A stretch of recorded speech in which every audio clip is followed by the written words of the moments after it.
our beloved Boss Mike Cervera. Eto na mga kababayan, si General Torre pinanggigilan. Ano po? Pinanggigilan ng mga DDS. Kung ano-ano sinasabi. Eto na, sasagutin na ni General Torre.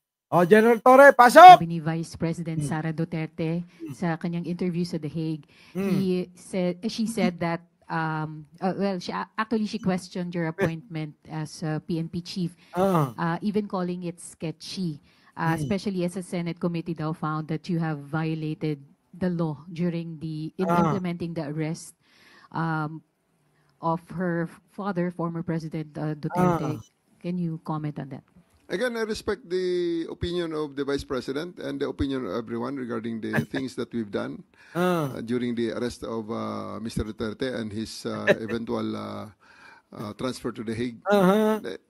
The findings of the Senate committee is still within the Ombudsman, and the Senate committee is not a disciplinary machinery nor a court that can say if who is right and who is wrong, who is guilty and not guilty.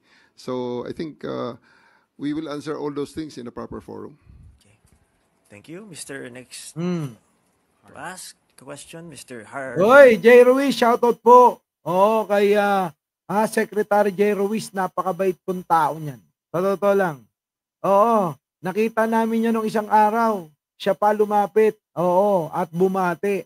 Kita nyo, mga kababayan? Sana ganyan lahat yung kawani ng gobyerno, no? Sila yung bumabati sa mga tao. Yung iba kasi, mga kababayan, nahihiya yung mga tulad nating ordinaryong tao para sila i-approach o batiin. Pero mga kababayan, siya na mismo lumalapit sa tao. At talaga namang napaka kiko, mga kababayan Oo. 'Di ba? Tuloy. Harley Valbuena of PTV4.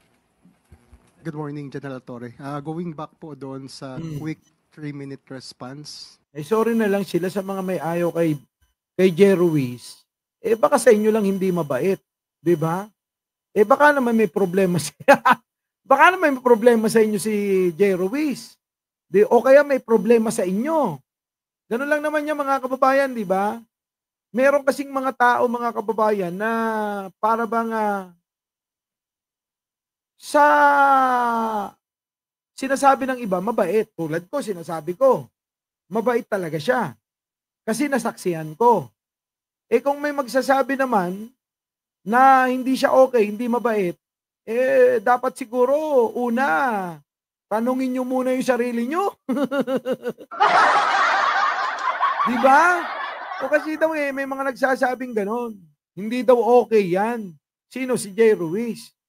Baka sa inyo. Paano naman sa ibang tao?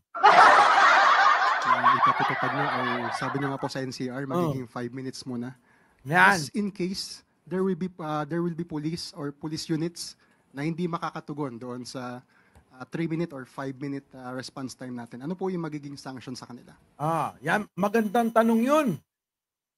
Kung hindi makakasunod sa tinakda na 3 minutes, 5 minutes, mga kababayan, na responde ng mga kapulisan na malapit.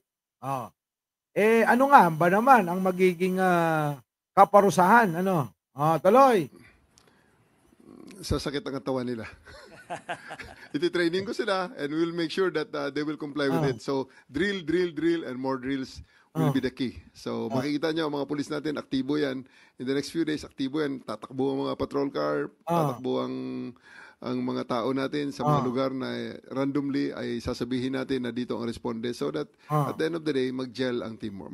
Yun, gano'n naman pala. So, wag na tayong mag-isip ng negatibo. Kasi lahat daw, yan, mangyayari, mga kababayan. Na 5 minuto, pinakamatagal. Na darating na yung responde. Ngayon, mga kababayan ko, hindi lang yan. Mag-ingat na kayo, yung mga pasaway sa mga sa mga iskinita, sa mga kanto, mga tambay-tambay dyan. Ako, mag-ingat kayo, maniwala kayo sa akin. Eto, tip ko na sa inyo. Tip ko! Mabait ako Mag-ingat kayo. Dahil hindi kayo sasantuin ni General Torre. Ang kaibahan lang nung panahon ni Digong, patay kayo. Dito, ikukulong kayo. Kung kayo ay napatunayan na gumagawa ng mga illegal, yari kayo. Kaya, nako, ako na nagbabanta sa inyo, mag-ingat kayo. Pero ng teamwork ng bawat unit sa ground. Sir, another question po. One of the directives of President Marcos during your assumption as PNP chief is bilisan ang investigasyon sa mga kaso laban sa mga pulis na lumabag sa batas upang maibigay natin ang ustisya sa lalong madaling panahon. So, sir, will this include the police personnel who are involved in the extrajudicial killings during the past administration? Dalawang separate ko niyan, ano? Dalawang separate directive. May mga pending na kasing investigation regarding sa EJ case na nasa iba-ibang mga forum na. Meron nang nasa DOJ, meron nang nasa Korte, at meron nang mga iniimbestigahan ng NAPOLCOM, ng IAS, and many other disciplinary machineries kung saan napakalayo ni Bato. Kung magpaliwanag si General Torre, no, napansin nyo ba? Kapag nagsalita, parehas naman silang taga Mindanao. Oh. Pero kita nyo naman si General Torre kapag nagsalita, napakalimpyo, napakakinis, hindi sumasabit. Hindi tulad ni Bato, mga kababayan, may kasama pang papikit-pikit. Hindi nyo na nga maintindihan, mga kababayan, yung sinasabi ni General Bato, abay may bonus pa eh. May kasamang papikit-pikit pa. Si Bato, di ba, kapag nagsasalita, papikit-pikit siya ng gano'n, no? Habang nagsasalita, ganyan, no? Tanggalin ko lang. Para,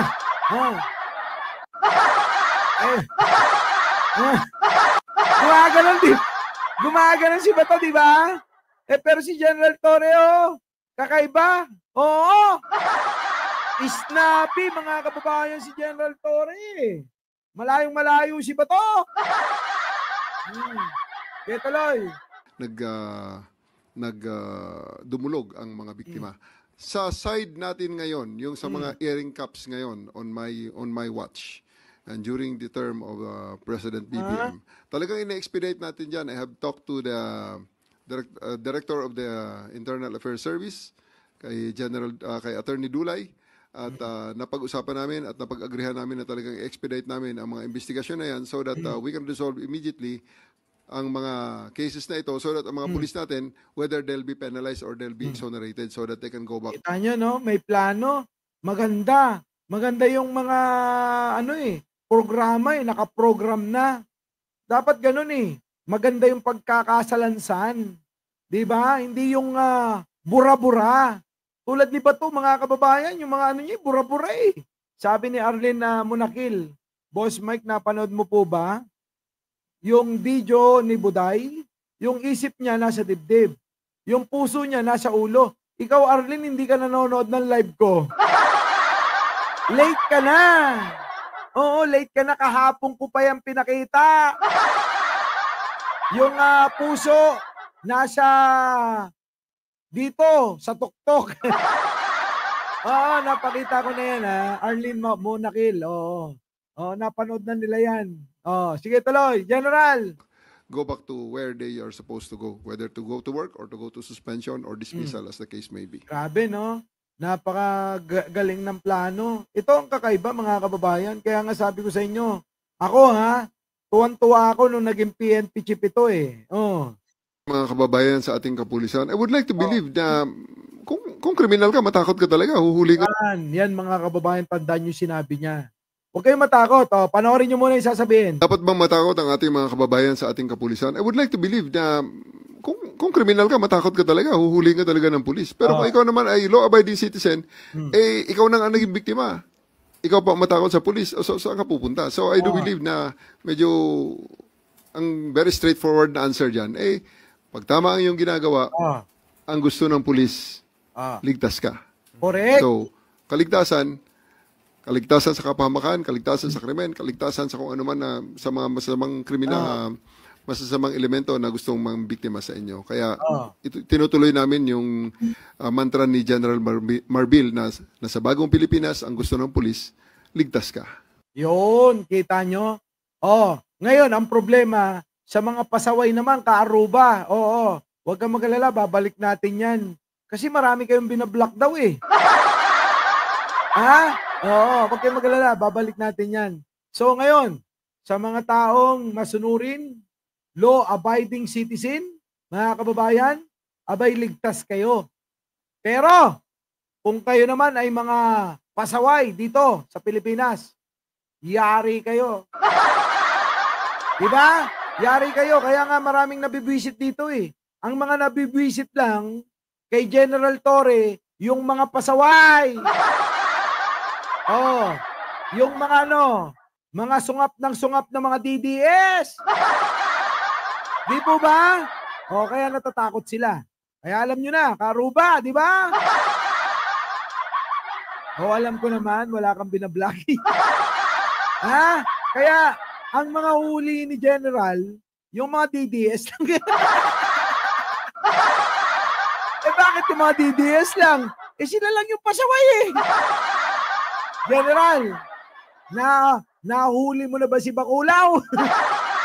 Oo, oy, Bakulaw, yari ka, Bakulaw. Oo, balita ko, may matinding demanda ka. Hala ka, Bakulaw. Kilala niyo ba kung sino yung Bakulaw? Hala ka, Bakulaw. Oo, magkakaroon ka na ng warrant of arrest. Ha? Nako, lagot ka. So mga kababayan, pasensya na kayo. Talagang Kaaruba, oo. Pasensya na kayo, talagang tinawid ko lang to. Oo, kita-kita na lang po tayo kapag umayos yung boses ko bukas. Kapag hindi maayos, mga kababayan, pasensya na kayo, hindi ako makakapag-live. Pero mga kababayan, sana makapag-live tayo. So muli, mga kababayan, maraming salamat. Our beloved Boss Mike, Boss Mike.